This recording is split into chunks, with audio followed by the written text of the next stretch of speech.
দুইটা জিনিস যদি মানুষে পায়, রব থেকে তারা অনেক দূরে চলে যায়। এক নাম্বার হচ্ছে তার মাল, দ্বিতীয় নাম্বার হচ্ছে তার সন্তান। এই দুটা দিয়ে যখন মানুষ পায়, তখন মানুষের কয়েক দিক দিয়ে তাদের অহমিকা তাদের বেড়ে যায়। এর মধ্যে একটা হলো তাদের অহংকার বেড়ে যায়। যাদের সম্পদ হয়, এক নাম্বার দেখবেন তাদের অহংকার বেড়ে যাবে। দ্বিতীয় নাম্বার হচ্ছে গরিব ও দুর্বল মানুষকে তারা মানুষই মনে করে না। তৃতীয় নাম্বার হচ্ছে তাদের ক্ষমতা তারা অপব্যবহার করা শুরু করে দেয়। ঠিক কিনা বলেন? চতুর্থ নাম্বার হচ্ছে মানুষের হক নষ্ট করতে দ্বিধাবোধ করে না।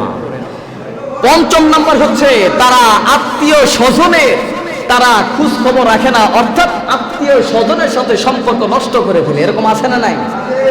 ছয় নাম্বার হচ্ছে দুনিয়ার প্রতি তাদের লোভ লালসা আরো বৃদ্ধি পেতে থাকে। নাউজুবিল্লাহ বলেন। এরকম অনেক প্রকার আছে। এর মধ্যে 7 নাম্বার প্রকার হচ্ছে তারা আখিরাতকে তারা ভুলে যায়। যখন আখিরাতকে ভুলে যায়, তখন তারা দুনিয়ার যত অপকর্ম আছে, সব ধরনের অপকর্ম তাদের দ্বারা করা সম্ভব হয়ে যায়। নাউজুবিল্লাহ বলেন।